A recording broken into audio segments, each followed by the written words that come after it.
Uncle Josh buys an automobile. Cal Stewart.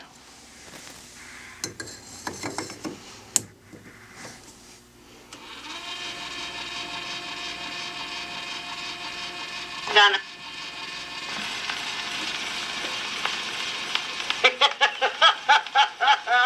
Well, I've done it, yes, sir. Nancy nagged at me till I bought an automobile.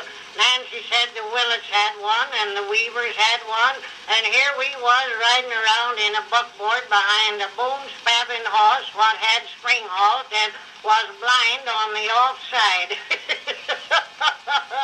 Well, I didn't hanker for that gasoline wagon, but in order to keep peace in the family, I sold 4 head of cattle, my oats and corn, 20 hogs, 10 ton of hay, and put a mortgage on the farm and bought an automobile. I picked it out of a mail order catalog and had the Farmers National Bank of Funkin Center send them the money. While in about a week it come by freight, and we got it unloaded, and Jim Lawson hauled it up to our front yard, and I think all Funkin Center turned out to see it. And Nancy ain't been as tickled over anything since her crazy quilt took a prize at the county fair as she was over that joy wagon. Well, I felt it in my bones that I'd made a fool of myself, or soon would, so next day I filled it full of gasoline and got all ready to take Nancy, Jim Lawson, and Ezra Hoskins out for a ride. I got out the book of rules, and the more I read it, the less I knew about the innards of that machine. Jim said I had to turn the crank to shoot it off.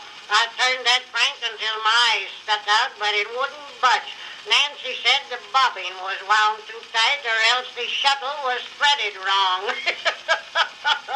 Ezra Hoskins said he thought maybe I didn't have the right kind of gasoline and wanted to sell me a barrel he had at the store. By that time, all the Funkin Center was there giving advice. Lige Willett said I ought to talk kind to it and offer it some oats. Hank Weaver said maybe I ought to lead it around for a spell until it got to know me. And Cy Pettingill said maybe I hadn't watered it yet, and Deacon Witherspoon wanted to offer prayer. Well, I grabbed hold of that crank again, and it flew back and hit me on the shins, and I sat down in the yard to think it over, and Nancy said the language I used was just shameful. Just then Jim Lawson said, "Don't this plug go in somewhere?" We found where it went, and I turned the crank again, and that machine commenced to rear and snort and started off like a skyrocket, and there was a lot of things happened in less time than it takes to tell it. That machine started off across lots and took everything with it. It run over Hank Weaver's dog, tore a hole through Willett's picket fence, knocked over Cy Pettingill's beehives, and kept right on a-going. While I worked every lever that machine had, and every one of them made it go faster. Nancy was screaming, Ezra Hoskins was praying. It wouldn't be right to tell what Jim Lawson was doing, but Nancy said it sounded like he was talking to the Lord.